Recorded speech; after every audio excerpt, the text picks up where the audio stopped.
રાજકોટની સ્વામી વિવેકાનંદ યુથ ક્લબના 28 વર્ષ પૂર્ણ કરી અને 29મા વર્ષમાં પ્રવેશ થવા જઈ રહ્યો છે। આ ઉજવણી આજથી સેવા સપ્તાહ તરીકે ઉજવવામાં આવશે। આ ઉજવણીમાં અલગ અલગ કાર્યક્રમો કરી અને વર્ષગાંઠની ઉજવણી કરવાનું આયોજન પણ કરવામાં આવ્યું છે। આ ઉજવણીના ભાગરૂપે ક્લબના તમામ વ્યક્તિઓ દ્વારા અલગ અલગ સામાજિક પ્રવૃત્તિઓ કરવામાં આવશે। આ અંગે વધુ વિગતો વિવેકાનંદ યુથ ક્લબના આગેવાનોએ અબતક મીડિયા હાઉસની મુલાકાત લઈ પૂરી પાડી હતી। Anupam Doshi, secretary Vivekananda youth club Rajkot. Vivekananda youth club की स्थापना 12 जान्युआरी 1996 रोज राजकोट शहर अंदर शैक्षणिक, सामाजिक, सांस्कृतिक, रचनात्मक और मानवतावादी प्रवृत्तिओ करवाना सौभाग्यથી કરવામાં આવેલી।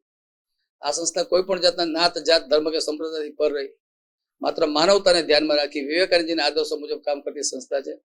સંસ્થાના કાર્યકર્તાઓ માને છે કે સમાજે મને ઘણું બધું આપ્યું છે, મારે સમાજ માટે કંઈક કરી છૂટવું જોઈએ એવી ભાવનાથી કાર્યકર્તા લોકોની આ ટીમ છે। નિસ્વાર્થ ભાવે, નિષ્ઠાથી બધા જ લોકો કામ કરે છે, અલગ અલગ પ્રવૃત્તિઓ કરે છે। બધા નિવૃત્ત લોકો મોટા ભાગના અમારી સાથે કાર્યકર્તામાં છે। વિવેકાનંદજીનો આ 161મી જન્મ જયંતિ છે, સંસ્થાનો સ્થાપના દિવસ હોય એને ધ્યાનમાં રાખી આખું સેવા સપ્તાહ ઉજવવાનું નક્કી કર્યું છે।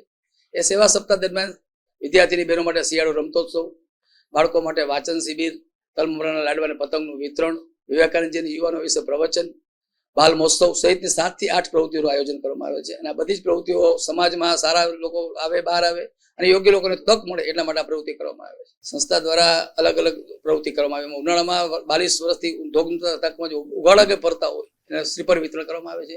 શિયાળામાં ધાબળા વિતરણ કરવામાં આવે છે। રાજકોટ રત્ન એવોર્ડ પણ સંસ્થા દ્વારા આપવામાં આવે છે।